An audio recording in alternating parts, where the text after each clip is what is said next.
Welcome to Manhwa Geek. Enjoy the video. The group has set sail, leaving Lua behind. As they depart, Lua begins to rethink his life as a bard. Suddenly he shouts, catching the attention of the MC. He yells, "Mr. Lord Spirit, I swear I'll become a great bard, and then I'll sing a song about you so that everyone will remember you forever. So please, go with the blessings of the gods." The MC tries to say something, but due to the sound of the water, Lua can't hear him clearly. Lua assumes the MC is looking forward to his song. But let's look at it from the MC's perspective. He actually says, "Sorry, I'm not interested in songs sung by guys." Later, AI says to the MC, "Looks like Benny went straight to sleep." The MC seems to remember something and asks AI for a favor. Suddenly, he's transported back to his world. The owner of the pharmacy, upon seeing him appear out of nowhere, starts sweating bullets and drops his coffee. Probably because of whatever happened the night before. As the MC walks home, he realizes how fast his recovery is. Then he notices his father standing in front of him. His father scolds him and tells him to go home. When he arrives at their apartment, his mother is waiting for him. She expresses her worries, but the MC cuts her off and assures her that he'll take better care of himself. So she won't have to worry, even if he's not in his room. This shocks her, but she agrees to his request. She's about to call his father, thinking he's been looking for him all night. But the MC tells her that he bumped into him earlier and that he went off to work. This leaves his mother confused. Back in his room, the MC is relieved to have been summoned again. A flash of light fills the apartment. And just like that, he's back in the fantasy world. A is there, waiting for him. The MC swears to protect her. Then, we get a panoramic view of the sea. The sun is setting, and whales along with small fish are splashing around in the sea. Benny and AI talk about the ocean and the goddess's territory. The old man bard is steering the boat. Benny asks how much longer it'll take to reach the north. The old man scribbles something on a piece of paper and hands it to Benny. The note reads, "I'm tired of writing, so stop asking," making the situation a bit awkward. Next, we see AI cooking while Benny checks on her and yells him it's about time to eat. She also summons the MC, as he had requested to be called when food is ready. The MC appears, wearing a warm-looking jacket. Benny asks about the jacket, saying it looks cozy. The MC explains that the north is going to be cold, so they need to be prepared. Then he takes off the jacket and offers it to AI, making her flustered. Benny, feeling a little jealous, asks where his jacket is too. The MC asks Benny if he was able to get any information from the old man. Benny replies, grumbling, "He told me to stop asking questions because it's annoying. Ooh, I get cold easily too." We then see the group eating. Benny and the old man sit outside, while AI and the MC are inside. The MC asks AI if she can give him another ether stone. I agrees, but explains it might take some time. She needs to gather her scattered soul shards from the places they've visited or stayed at. Suddenly, the boat rumbles. The MC asks Benny what's going on. Benny replies that the old man said they'll be docking here for the night. They've arrived at the Sleeping Sea Islands. As they disembark, the group notices rubble at the shipyard. Soon, they meet two old men by a campfire who recognize the bard. They begin asking where he's been. Surprisingly, they're able to understand his hand gestures. The old bard concludes, "I guess AA was furious." The MC, still shocked that they all understand the old man's sign language, watches as the old men invite the group to sit and join them around the fire. The group sits by the campfire with the two old men, while the Captain Old Man Buttsholes plays his guitar. The two elders are amazed by his music. Meanwhile, Benny and the MC are off to the side, chatting. They talk about how this fantasy world is quite similar to the MC's own. Both have struggles, but at least this one doesn't have demons. One of the old men approaches and offers them a drink. The MC asks if they know the captain. The old man laughs and says, "Captain? Ha ha ha, of course I do. Though he wasn't a sailor when I first met him." He continues, "It was 40 years ago, back when Buttsholes was still a bard. He went to the north with a small group. I was the one who took the three of them there." This catches AI and Benny's attention. A asks what happened to them. The old man replies he doesn't know everything, but he saw Godin and someone named Gria return to Gorha together. Buttsholes came back too, but by then, he seemed to have lost his mind and his voice. Later, the MC and AI step onto a crumbling old fort. The MC asks, "What's an Eneli?" A responds, "I've never seen one before, but they're said to be a race that lives in another dimension.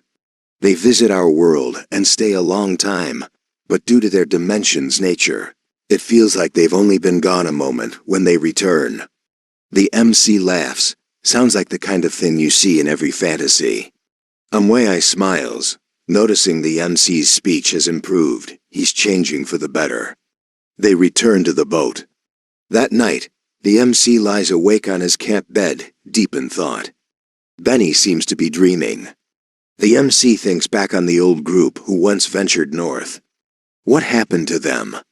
Then suddenly he sits up. Where did Leal go? He wonders if Leal's disappearance has something to do with why Aya took Buttsholes' voice. I have to find out, he thinks. This might be more important than I thought. Morning comes and the group continues their journey. They reach their destination, a barren land filled with sun-bleached animal bones. It's blazing hot, so hot that wearing the jacket makes no sense anymore. Embarrassed, the MC asks AI to take the jacket back and send him to his world for a moment. Benny's smug face is absolutely hilarious. As they prepare to say goodbye to the captain, the MC asks Buttsholes, "Where is your companion named Leal?" He insists it's important they learn the truth about the Eneli. Buttsholes stays silent, then hands the MC a letter and a key, leaving the group confused. He quietly returns to his boat. The scene then shifts to the headquarters of the two mercenaries who once tried to kill the group. Their lord is furious over their failure and orders them to head north as well. One of the mercenaries refuses, but the lord snaps his fingers. Guards drag him away to be placed in a happy place. The other is told to bind the bandit who stole Kaltovia's heart. He begins to sweat upon hearing this command. Back with the MC, the north is scorching. The group reads the letter Buttsholes gave them while discussing changes to their plans. Benny is about to finish his sentence, but stops. It seems the goddess wants it kept a secret. Then suddenly, a loud screech echoes from above. A vulture circles overhead. The sun begins to set as our group continues trekking through the scorching desert. They stop to check their supplies only to realize that their food and water are completely gone. Thinking quickly, the MC summons some cup noodles, cold drinks, and even an umbrella to help them survive the heat. Morning comes, and the group is relaxing, enjoying the shade and refreshments.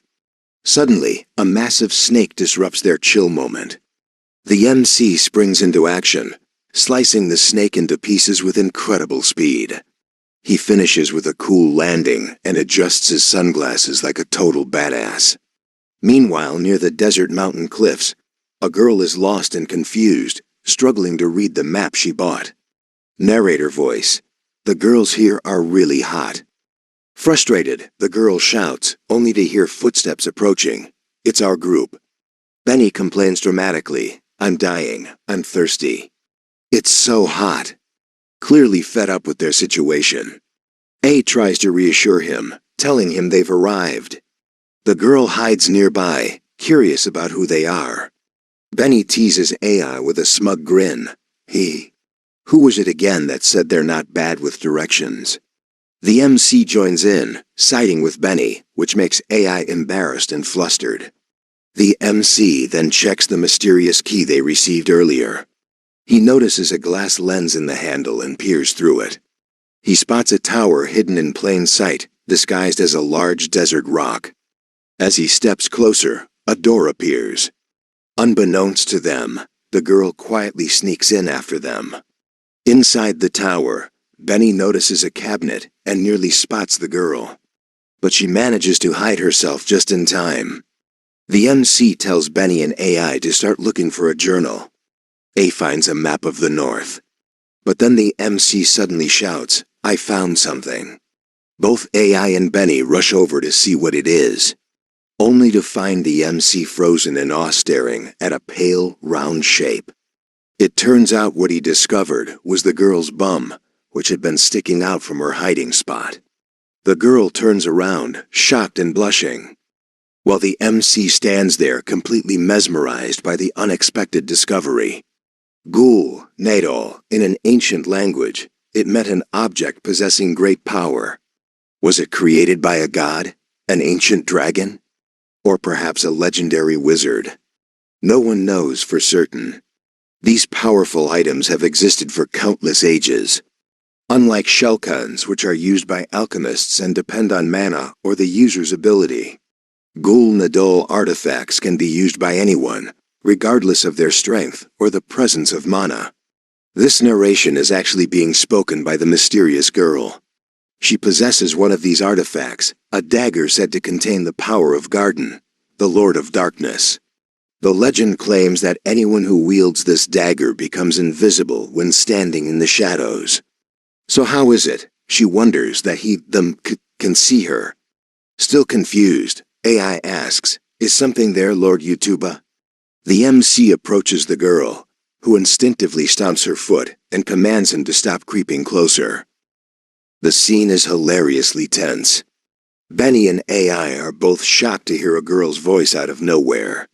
Suddenly, the girl jumps next to Benny and threatens the group. "Don't move, or say goodbye to this guy." The MC casually responds, "Okay, you can have him. But in return, you should give us something back," making the situation hilariously awkward. Pissed off, the girl just kicks Benny in frustration. She then prepares to attack Lua, but the MC grabs her wrist and warns her not to go overboard.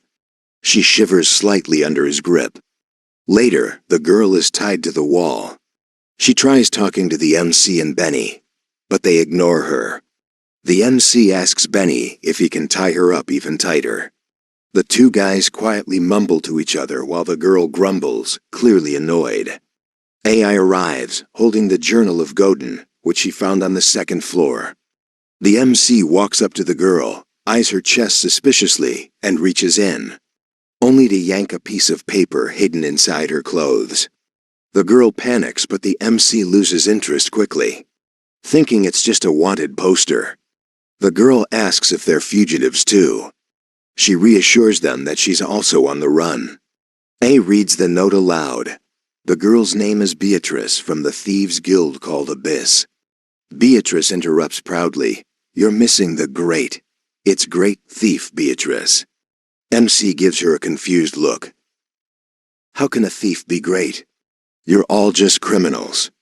Benny snickers, imagining AI getting robbed. AI continues reading the mission details. Beatrice was ordered to retrieve the divine beast from the Flosha Shrine, also known as the Northern Holy Land. If she succeeds, she'll earn 100,000 gold pieces. The group is stunned. AI shouts, 100,000?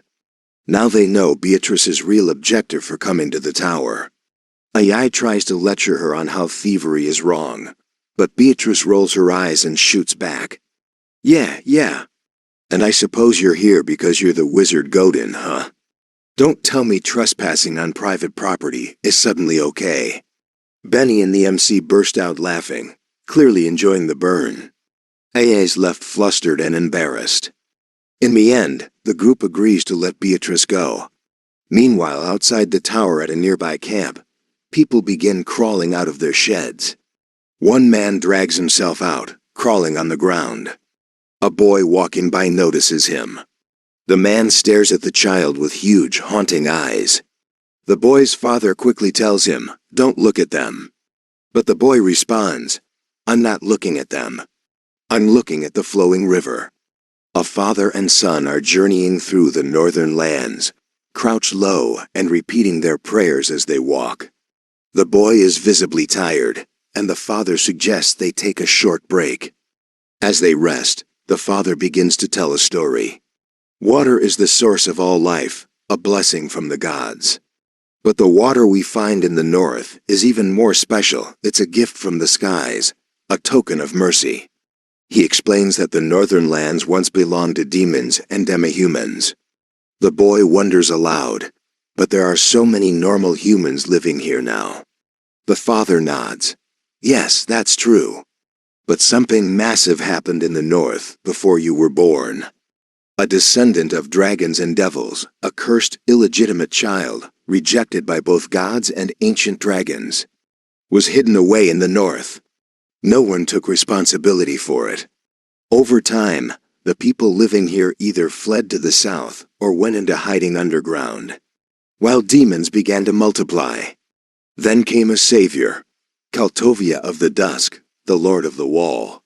He and his comrades fought to purge the north of the cursed being that was poisoning the land itself. Their victory brought peace, and the gods blessed the land with the stream of life, a miraculous flow of water. The boy looks around and says, "But I don't see the stream of life anymore." The father answers solemnly, "That's because no one protects the north now." Kaltovia became a demon, and his comrades vanished. All we can do now is pray at the Flosha shrine. As they approach the shrine, the scene shifts. The crawling man from earlier drinks from a small stream and dies. Back at the tower, the group is still searching for anything valuable. Aya and Beatrice are talking while rummaging through the shelves. Beatrice briefly mutters "Lily" under her breath, but quickly brushes it off. A then finds a scroll. It's a drawing of a divine beast and what appears to be the Flosha shrine. Scene shift again. At the foot of a mountain, crowds of people are praying. The father and son have finally reached the shrine, joining others in quiet worship. Further up the mountain, workers are busy performing their duties. Then, inside the shrine, we catch a glimpse of a mysterious girl with white hair. A girl reflects on her childhood, how the priests taught her to pray and offer devotion to the gods. They constantly reminded her of her duties. As the wind gently blows through her hair, she notices something and tries to run toward it. But her legs give out, and she falls face first onto the floor. Moments later, a maid enters her room.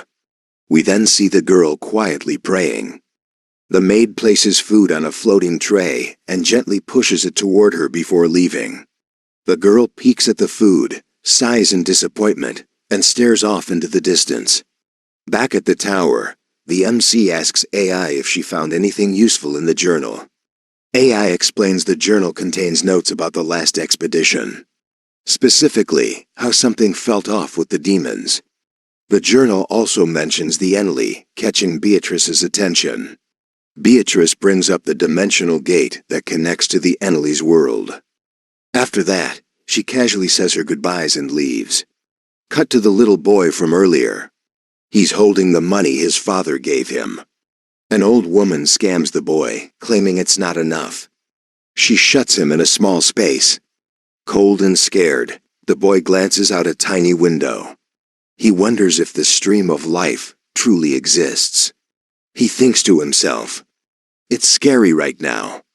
Meanwhile, Beatrice is shown infiltrating the Flosha shrine. She crawls out through a secret hole in the ground, exhausted and complaining about the tight passage. As she lies on her back to rest, she notices a shadow looming over her, eyes glowing menacingly. Instinctively, she draws her daggers and throws them. But the shadowy figure dodges with ease. He appears behind her, greeting her casually. It turns out, they're on the same mission. A brief clash follows, and the man injures Beatrice. She grits her teeth in frustration. Clearly, a rivalry is brewing. We open with Beatrice hiding in the shadows, catching her breath. She thinks to herself, did he use poison? Still puzzled by his strength, even though he isn't a thief. Flashback time. Inside a grand palace, bodies lie strewn across the floor, victims of deadly traps and spikes. Beatrice stands in front of a large door. As it slowly opens, she steps toward an altar. Before her lies Garden Legacy. She surveys the room and notices something. Garden's breath is gone. The only thing left is the shadow of Garden. Suddenly, the same man from earlier appears outside the room. He greets Beatrice. A mysterious girl, possibly a guardian, accuses Beatrice. She says Beatrice is unworthy to wield one of Garden's legacies. The man mocks her, saying he overestimated her. His disappointment is clear. Back in the present timeline, Beatrice lies on the floor and mutters, "Damn, what's it to you anyway?" Morning comes. The sun shines down on the shrine. The white-haired girl walks to where Beatrice emerged the night before. She stares silently, then clenches her fist with determination. Moments later, she gets onto a floating device and sits down. She activates it. The device pulls her downward along the mountainside, heading straight into a mysterious tunnel that ascends upward, deeper into the mountain's secrets. The young boy, resting inside a small mountain cabin, suddenly wakes up to a creaking sound. The floating device, the same one used by the white-haired girl, comes to a stop just outside. As she tries to step down, two guards appear nearby. Quickly, she pushes the floating platform into the tunnel. She slips halfway into the cabin, where the boy had been sleeping. The boy opens his eyes and gasps. A ghost. He sees her pale figure awkwardly hanging through the window. In a panic, he hurls his bag at her, knocking her out cold. Meanwhile, our main group is heading toward the shrine. Along the path, the MC notices Benny sneaking glances at one of the scrolls. "MC, what's with the scroll?" Benny, nervously. "Last night I saw Beatrice checking out some scrolls, so I kind of took a few for myself." Benny unseals one of the scrolls. Magical letters begin floating around him, glowing and pulsing with energy. Before anyone can stop him, a burst of lightning shoots from the scroll, followed by a massive explosion that shakes the mountain. "AI, that was a magic scroll, you idiot." The mountain rumbles. Down below, villagers run for their lives. One of the masters, an ancient being sealed away, begins to awaken, its presence terrifying the people. "Villager, it's a demon, run!" The MC stares at Benny with a smug grin. "MC, nice going, Benny. You just woke a monster and got all these people killed. Proud of yourself?" Benny starts crying, overwhelmed. "Benny, I didn't mean to. I just wanted to see." MC, mocking, "Yeah, well, you're the scroll guy now." Without warning, the MC dashes toward the master. Just as it prepares to unleash a devastating attack on a crowd of villagers, the MC intercepts the blow single-handedly, then readies his blade. "MC, I'll take care of this." He steals a glance behind him, clearly hoping for praise. But the boy claps instead. "MC, seriously?" Fuming, the MC slashes the monster's hand. It roars in pain. But just as he moves to attack again, tentacles shoot out, swiping at him. He parries, shouting in frustration. "Benny, why's he so mad?" AI smirking, probably something embarrassing. The MC launches his final attack, just as the creature opens its huge gaping mouth. It swallows him whole, shocking everyone. Moments later, boom! An explosion erupts from inside the beast. The MC emerges, drenched in saliva, holding his broken dagger. Up at the mountain shrine, the shadowy rival senses the blast. His eyes land on a wanted poster peeking from a drawer, with the MC's face on it. His lips curl into a grin. At the foot of the mountain, caves have become a place of prayer. People gather around a divine beast statue. The MC and his group settle into one of these caves. On a nearby table lies the MC's broken dagger. "MC, I don't need it anymore. I'm used to using magic now.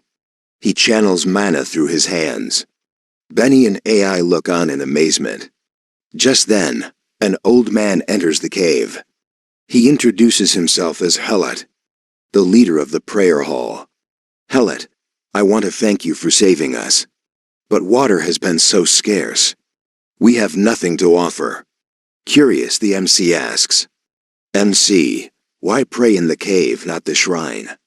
Hellet, people typically pray at the shrine during the prayer festival. But the north has been barren for many years. We live here, hoping our prayers will reach the divine beast. The north will become a wasteland. Without its blessing, the stream of life won't return. I whispers to the MC about Beatrice. AI, she might be trying to steal the beast. MC, to Hellet, has anyone tried stealing it? Hellet, yes. Some believe that eating its flesh grants strength and long life. But it's risky, the north depends on the beast. The group decides to track Beatrice. Benny, excited. Are we after thieves now? This is gonna be fun. MC, grinning.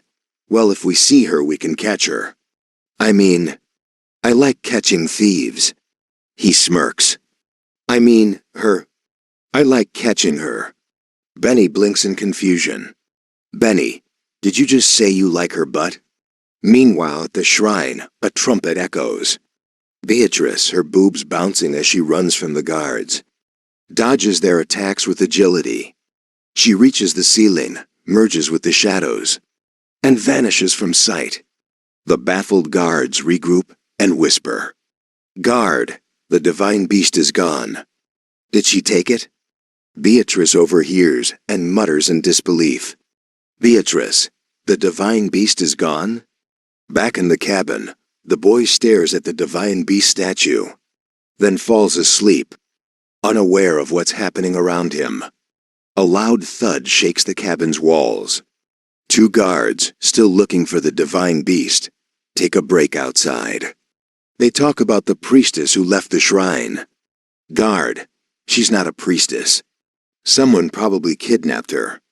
As they continue their conversation, the boy listens intently. Drenched in sweat, he hears the description of the girl. It matches what he's seen. He imagines the consequences of being blamed for kidnapping her. He quickly dismisses the thought. Suddenly, the divine beast wakes up and bites the boy's leg. He instinctively pushes her away, and a bite mark appears. Boy apologizing. Sorry. I was just scared because I was alone. The girl's stomach grumbles, and the boy realizes she's hungry. Meanwhile, in the shrine, the chief priest is furious. Chief priest, why haven't you caught her yet? The beast must be found. One of the priests suggests the Thieves' Guild. Priestess, they serve Garden, the Lord of Darkness, and wield the Ghoul Nadal as weapons. The chief priest orders his guards to search the upper floors.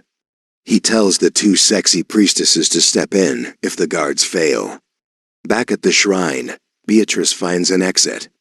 She leaps onto a building, landing gracefully. As she's about to leave, she runs into the two priestesses. Priestess 1, where is the divine beast? You're the one who stole it, aren't you? Beatrice, narrowing her eyes. I didn't steal it. You're wrong. The tension between them grows as the priestesses accuse her guild of being responsible for the downfall of the North. Beatrice, ready to fight, clenches her fists. Beatrice, irritated, replies to the priestesses. Beatrice, aren't you the crudes ones? It's revealed that the priests have a brutal tradition. Every few years, they hunt down a new divine beast, lock it up in the tower, and force it to pray. If the prayers fail, the beast is slaughtered, and its meat is sold to kings and nobles. The priestesses are not ordinary priests. Multiple daggers slide out from Beatrice's sleeves, gleaming with sharpness. One of the priestesses is a summoner and begins a ritual. Beatrice attacks with her daggers, and an enormous explosion shakes the area. But when the smoke clears, The summoner is unharmed, still chanting. A flash of light suddenly cuts through the air, and a golem appears, charging at Beatrice. She narrowly dodges the creature, recognizing the strength of the priestesses. One of them summons high-level spirits, while the other controls lower-level creatures. Beatrice, gritting her teeth. These are their skills. I'll have to do better. More daggers appear in her hands as she prepares to fight. She launches herself at the priestesses, attacking with light flashes and summoning multiple golems. Explosions fill the area, but Beatrice continues to fight fiercely. She leaps towards the priestesses, aiming to finish them off. But her sword bounces off an invisible force. The high-level spirit has manifested itself, towering over her. With that, Beatrice is defeated, lying on the ground. The explosion she caused reaches the foot of the mountain, where people begin murmuring in confusion about the sudden chaos. Bystander, what in the world is happening? Beatrice, despite her bleeding body, tries to pull herself up, still looking sexy despite her defeat. Back at the cabin, the boy offers the divine beast some bread, which she eagerly accepts. She looks pleased as she eats. Boy, so what's your name? The divine beast remains silent, and the boy assumes she's mute. He ponders about what happened to him earlier and the landlady who scammed him. Suddenly, the divine beast steps closer to him, causing the boy to panic. In his fear, he throws the bread at her forehead. Boy, sorry. I didn't mean it. Girl, slightly irritated. The chief priest said I couldn't talk, and it's my first time doing this. Boy, grinning awkwardly. Well, you suck at talking. This remark infuriates her, causing her to steam with anger. Girl, fuming. You. The boy quickly apologizes, trying to calm her down. She eventually does, and then she asks the boy for a favor. Girl, please, take me to the Black Moon Plateau. I want to visit my home one last time. The boy hesitates, unsure where that place is. The girl, sensing his reluctance, decides to act cute and beg for his help. Girl, in a sweet tone, please. I really need to go there. Reluctantly, the boy agrees, and they begin making their way through the town, trying to avoid attracting attention. The boy walks ahead, but the girl, clearly tired and slower, struggles to keep up. Boy, noticing her exhaustion. You can't even walk for long, huh? With a sigh, he picks her up and carries her. After a while, the boy starts to feel the weight, growing tired himself. Boy, why do you need to go to the plateau? Girl, I need to speak to God. The boy, confused by this response, doesn't fully understand, but they keep moving. However, as they continue on, the boy and the girl realize they've been spotted. Boy, in a panic, they recognize you. Without wasting a moment, they both dash off, trying to escape the guards chasing them. At the mountain shrine, the guards discuss who Beatrice really is. Amidst a crowd of people, the locals clearly despise her guild. Beatrice, not backing down, defends her guild, calling out the crowd for being nothing more than sheep who can do nothing but pray all day. The crowd falls silent, taken aback by her bold words. One of the guards reports to the chief priest that they have found the person responsible for stealing the divine beast. The chief priest orders that the people themselves will pass judgment on Beatrice. A rock is thrown at Beatrice's face, causing her to bleed. More rocks follow, pummeling her, and soon, she is left to bleed alone as the crowd disperses. As the sunrise breaks the silence, the silhouette of our group appears. The MC smirks and says, MC, I guess you're just a petty thief after all. Beatrice, barely able to hold herself up, looks up and weakly asks, Beatrice, help me. The MC, initially amused, replies sarcastically, MC, help you? Should I just let you go? Will you give me 100,000 pieces of gold? AI immediately stops him, sensing the seriousness of the situation. The MC continues, now more serious. MC, you didn't include the important details. You have no idea how much I regret letting you go. Despite his refusal to help, Beatrice collapses, muttering, Beatrice, there's no God. With that, she falls onto her face, unconscious. Meanwhile, an archer is dispatched to track down the boy and the divine beast. He orders 2 guards to report back to the chief priest. The boy and the girl take cover behind a stone. And the boy, concerned, asks the girl her name. The girl, struggling to remember, says only, Girl, I can't remember. Only that there's a black moon. She sighs, irritated. Girl, too many questions, Lao. So curious. Suddenly, an arrow grazes Lao's shoulder. The archer, positioned in the distance, takes aim. But Lao and the girl manage to hide just in time. The MC and AI discuss their options regarding Beatrice, debating whether to leave her or not. Mabeni approaches and informs them that he found an inn and a cart for the group to travel elsewhere.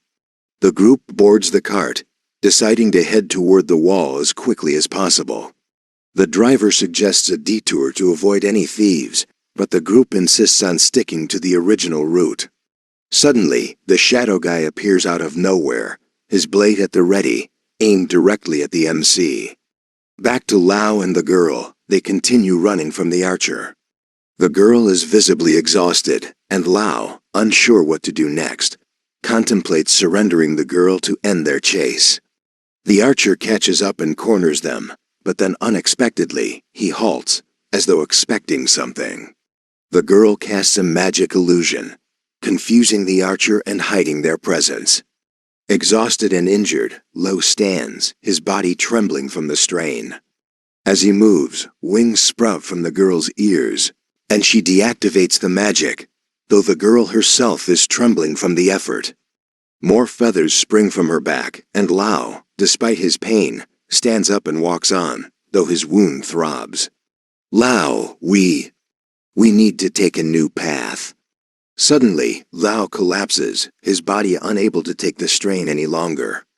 The girl tries desperately to wake him, but when she can't, she screams in panic, fearing the archer is nearby. Instead, it's the leader from the prayer hall who arrives. He tends to Lao's wounds, but it's too late. The poison has already spread through his body. The girl recalls what the chief priest had warned her, but she pushes the thought away. A brilliant light suddenly emanates from the girl, causing those around to gasp in shock. As the light fades, wings and horns sprout from her body, revealing her true form.